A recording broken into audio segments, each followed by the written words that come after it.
Since the fall of 2021, we've been carefully and thoroughly investigating the Washington Commanders and Mr. Snyder related to allegations of sexual harassment and workplace misconduct and the circumstances around the NFL's so-called independent investigation into these allegations.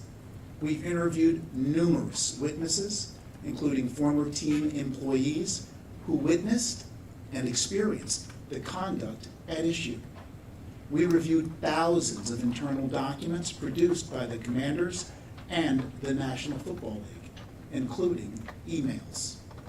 What we found, what the evidence overwhelmingly established, what we will prove in court, is clear wrongdoing and violations of DC residents' consumer rights.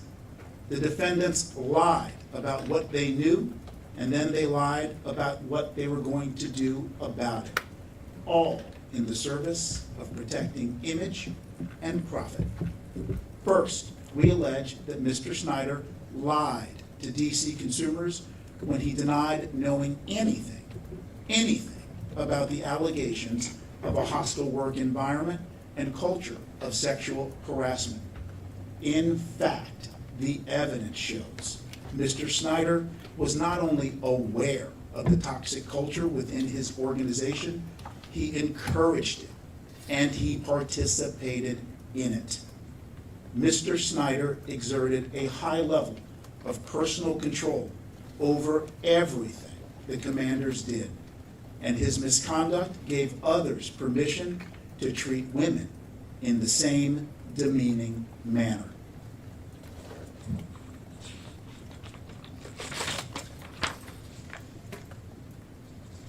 Mr. Snyder dictated everything from which photos of cheerleaders were used in an annual swimsuit calendar to how revealing the uniforms would be. He directed his employees to create voyeuristic videos of partially clad cheerleaders from calendar shoots, from footage that the cheerleaders had no idea even existed. When Mr. Snyder was told about allegations of male executives and employees making unwanted sexual comments and propositions toward other employees, he was often dismissive. And you know the trick. He blamed repeatedly the victims. For example, when a longtime Commanders broadcaster was caught making inappropriate sexual comments, that's Mr. Michael, about a Commanders intern, Mr. Snyder shrugged it off, calling the man a sweetheart who wouldn't hurt anyone. In another incident, Mr. Snyder directed the firing of a cheerleader who had reported sexual misconduct by a player in order to minimize distractions from the players. There were no consequences whatsoever for the player who allegedly acted inappropriately. Despite all of the evidence of Mr. Snyder's knowledge of and participation in the hostile workplace culture, when news stories broke, Mr. Snyder falsely claimed he knew nothing about it. He did this in order to insulate himself from consequences, protect his image, and protect his profit. Mr. Snyder made public statements claiming he was unaware of these allegations until they surfaced in the media.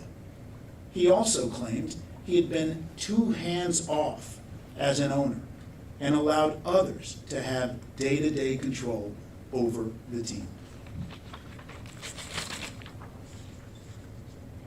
These attempts to deflect attention away from himself and blame others do not stand the test of scrutiny.